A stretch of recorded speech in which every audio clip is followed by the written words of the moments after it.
Hello everyone, welcome back to my channel. My name is Kanchan and my channel name is Jasmine Bird.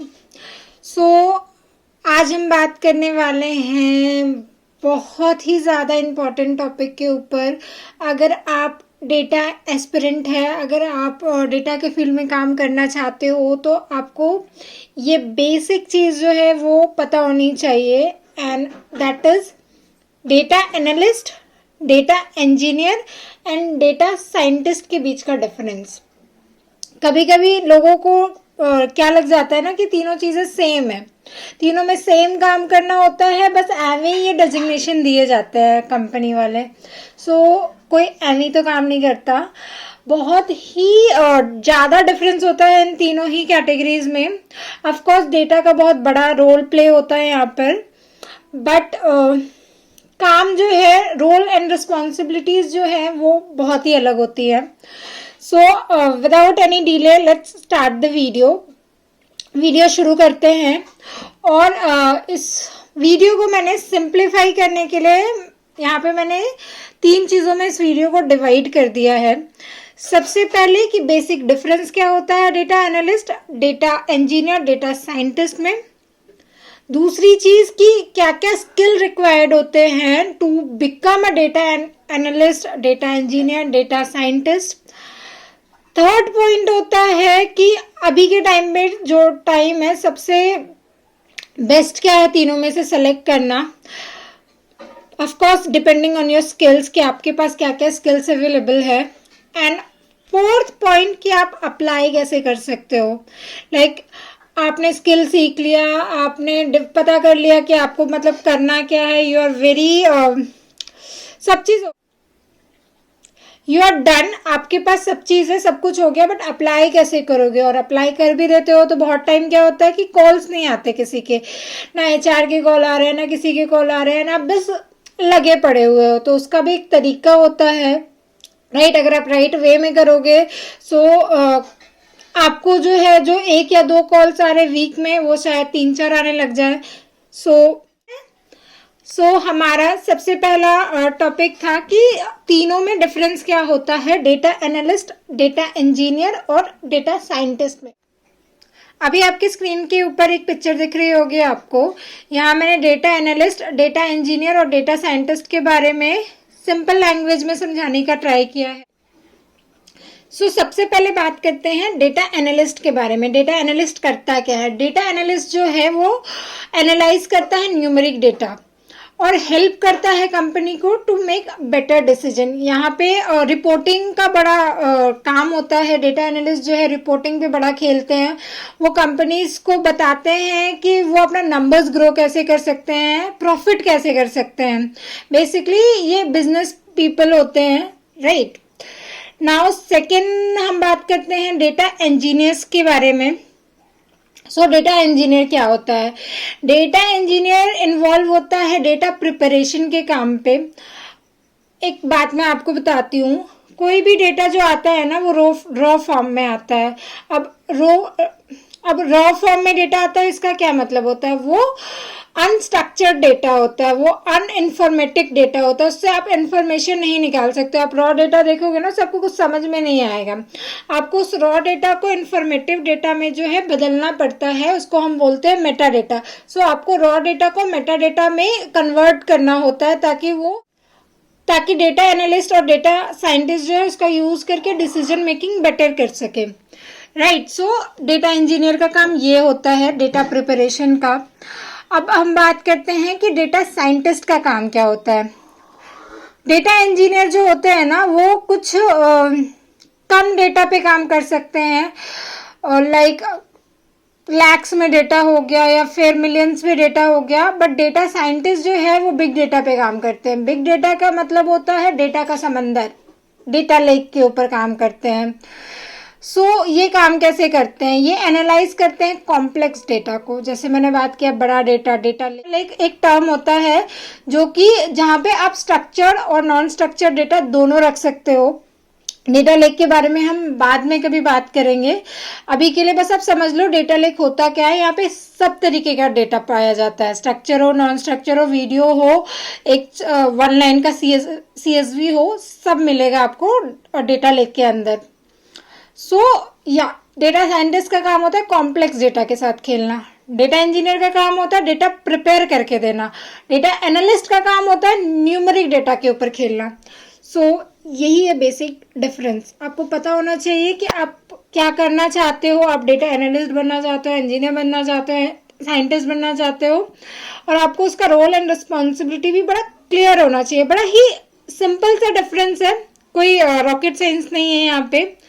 सो या आगे बढ़ते हैं और बात करते हैं कि क्या क्या स्किल्स रिक्वायर्ड होते हैं। स्किल्स के लिए भी मैंने यहाँ पे एक लिस्ट बना के रखी हुई है अपने पास, जो मैं आपको बताती हूँ। सबसे पहले बात करते हैं डेटा एनालिस्ट को क्या क्या स्किल्स की ज़रूरत पड़ती है। डेटा एनालिस्ट को बेसिकली विजुअलाइजेशन करना होता है, तो उनको कोई एक विजुअलाइजेशन टूल आना चाहिए। मार्केट में बहुत सारे विजुअलाइजेशन टूल अवेलेबल है, जैसे कि टैबलू हो गया, पावर BI हो गया, क्लिकसेंस हो गया। अगर आपको ये सारे टर्म्स नहीं पता है, आप एक बार गूगल करो, ये सारे विजुअलाइजेशन के टूल हैं। बहुत इजी टूल है, ड्रैग एंड ड्रॉप टूल है। पीछे कोडिंग का भी पार्ट होता है, बट अगर आपको ड्रैग एंड ड्रॉप भी समझ में आ गया, सो आप इसमें काम अपना स्टार्ट कर सकते हो। बहुत बहुत ही प्यारा प्यारा चार्ट्स बन जाता है इसमें, जो कि बहुत ही इंफॉर्मेटिव होता है और एक्यूरेट भी होता है। सेकेंड थिंग जो बहुत ज़्यादा इम्पॉर्टेंट है वो है एसक्यूएल जानना बहुत बड़ा ज़रूरी है, क्योंकि आप डेटा में काम कर रहे हो। तो एसक्यूएल जो है वो डेटा एनालिस्ट, इंजीनियर, साइंटिस्ट तीनों फील्ड में ही बड़ा ज़रूरी है। आपको एसक्यूएल तो मस्ट आना चाहिए। थर्ड चीज़ हो जाता है डेटा एनालिस्ट के लिए माइक्रोसॉफ्ट एक्सेल। उनको एक्सेल भी ठीक से आना चाहिए, क्योंकि एक्सेल का भी बहुत काम आता है। ठीक है, मैं आपको जो है सारे स्किल्स नहीं बता रही हूँ, मैं मेन स्किल्स बता रही हूँ, जो कि अगर आपको आ रही हो सो आप इंटरव्यू जाकर के दे सकते हो। अगर आपको एसक्यूएल, कोई डेटा विजुअलाइजेशन का टूल और एक्सेल, ये तीनों अच्छे से आते हैं, आई थिंक आप आराम से डेटा एनालिस्ट के इंटरव्यूज में बैठ सकते हो और सक्सीड कर सकते हो। ना हम बात करते हैं डेटा इंजीनियर्स के बारे में कि उनके लिए क्या क्या स्किल्स रिक्वायर्ड होते हैं। सबसे पहला तो उनको एसक्यूएल पता होना चाहिए। मैंने आपको बताया ना, एसक्यूएल डेटा के फील्ड में बहुत ही ज़्यादा इम्पॉर्टेंट रोल प्ले करता है। सेकेंड थिंग, उनको डेटा वेयर हाउस का कॉन्सेप्ट क्लियर होना चाहिए। ठीक है। थर्ड थिंग, उनको ETL के बारे में नॉलेज होनी चाहिए। ETL होता है एक्सट्रैक्ट, ट्रांसफॉर्म एंड लोड। ये कॉन्सेप्ट आपको गूगल में इजीली मिल जाएगा। हम कैसे डेटा को एक्सट्रैक्ट करते हैं, उसको लोड करते हैं सिस्टम में, एंड देन उसको ट्रांसफॉर्म करते हैं, सो दैट डेटा एनालिस्ट या कोई भी उस डेटा को यूज करके कुछ मीनिंगफुल डिसीजन मेकिंग कर सके। ठीक है। अब आते हैं डेटा आर्किटेक्चर पे। डेटा इंजीनियर को डेटा का आर्किटेक्चर भी फ्रॉम स्टार्ट टू एंड पता होना चाहिए कि डेटा रॉ फॉर्म में आया, फिर हमने कैसे उसको और डेटा वेयर हाउस में स्टोर किया, देन सो ऑन प्रोसेस क्या किया। तो वो फ्रॉम टॉप टू एंड और डेटा आर्किटेक्चर जो है वो डेटा इंजीनियर्स को पता होना चाहिए। थर्ड, एक प्रोग्रामिंग लैंग्वेज होती है जो कि है पाइथन।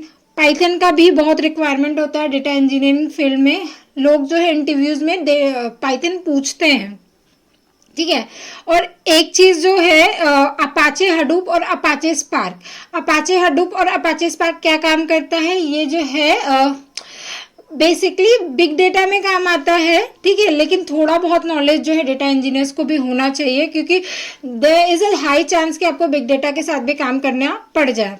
ठीक है। और एक चीज़ मैं लास्ट में ऐड करना चाहूँगी कि कोई भी एक क्लाउड टेक्नोलॉजी उनको पता होनी चाहिए। क्लाउड टेक्नोलॉजी से मेरा मतलब होता है GCP, Google cloud platform, AWS, Azure, इन तीनों में से कोई भी एक पता होना चाहिए, क्योंकि आजकल के इंटरव्यूज़ में ना ये भी पूछा जाता है कि आपने किसी क्लाउड प्लेटफॉर्म पे, क्लाउड टेक्नोलॉजी पे काम किया है कि नहीं, फॉर डेटा इंजीनियर्स। नाउ हम बात करते हैं डेटा साइंटिस्ट के बारे में। ठीक है। सो डेटा साइंटिस्ट को machine learning, deep learning, Python, SQL, statistical analysis, ये सारी चीज़ें आनी चाहिए। और एक प्रोग्रामिंग लैंग्वेज मस्ट है, Python, Java, C++, whatever, but एक प्रोग्रामिंग लैंग्वेज में आपका जो है कमांड एकदम अच्छा होना चाहिए, ठीक है। सो जो मेरा थर्ड पॉइंट था कि तीनों में से बेस्ट कौन है, देखिए बेस्ट तीनों अपनी जगह पर है, आपका स्किल क्या है उसके हिसाब से आप अप्लाई कर सकते हो। बट अगर आप गूगल भी करते हो ना, सो अभी के टाइम पे डेटा साइंटिस्ट का जो पोजीशन है वो सबसे ज़्यादा टॉप पर माना जा रहा है, ठीक है। सो नाउ अब बात करते हैं कि अप्लाई कैसे करना है। अप्लाई आप डिफरेंट प्लेटफॉर्म्स में कर सकते हो। सबसे पहला प्लेटफॉर्म होता है कंपनीज के कैरियर पोर्टल पे। आप कंपनी का कैरियर पोर्टल ओपन करिए, वहाँ पे अपना स्किल सर्च करिए, आपको श्योरली वहाँ पे जितने भी अवेलेबल जॉब आईडीज होंगे या फिर कोई पोस्टिंग होगी वो आपको दिख जाएगी, आप वहाँ से अप्लाई कर। सेकेंड थिंग, आप लिंक्डइन के थ्रू अप्लाई कर सकते हो। लिंक्डइन में जॉब का एक ऑप्शन आता है, जॉब पोस्टिंग का एक ऑप्शन आता है, वहाँ पे आप अपना स्किल चेक करिए और अप्लाई करिए। थर्ड ऑप्शन होता है naukri.com, आप naukri.com पे भी अप्लाई कर सकते हो। एंड या दैट्स इट। ये तीन जो मैंने प्लेटफॉर्म्स आपको बताया ना वो बहुत ही यूजफुल है, career portal of that company, LinkedIn and naukri.com, क्योंकि मैंने भी इनके थ्रू ही अपना जो है कंपनी स्विच किया था। सो आप एक चीज़ और, जितना ज़्यादा अप्लाई करोगे उतना कॉल आएगा। अगर आप 10 अप्लाई कर रहे हो तो ज़रूरी नहीं है कि 10 का कॉल रिवर्ट आ जाए, ठीक है। सो रेशियो बड़ा ही अजीब सा होता है। आप 50 अप्लाई कर रहे हो तो शायद 5 या 6 का कॉल आए। तो अप्लाई करना नहीं छोड़ो, करते रहो, श्योरली आपको जो है HR कांटेक्ट करेंगे, क्योंकि अभी जो है इंटरव्यूज़ बहुत ज़्यादा हो रहे हैं, लोगों का इंटरव्यूज़ लिया जा रहा है, प्लेसमेंट हो रही है। So yeah that's it for the video. अगर आपको ये वीडियो इन्फॉर्मेटिव लगी हो तो do like this video and subscribe to my channel. Thank you, have a nice day.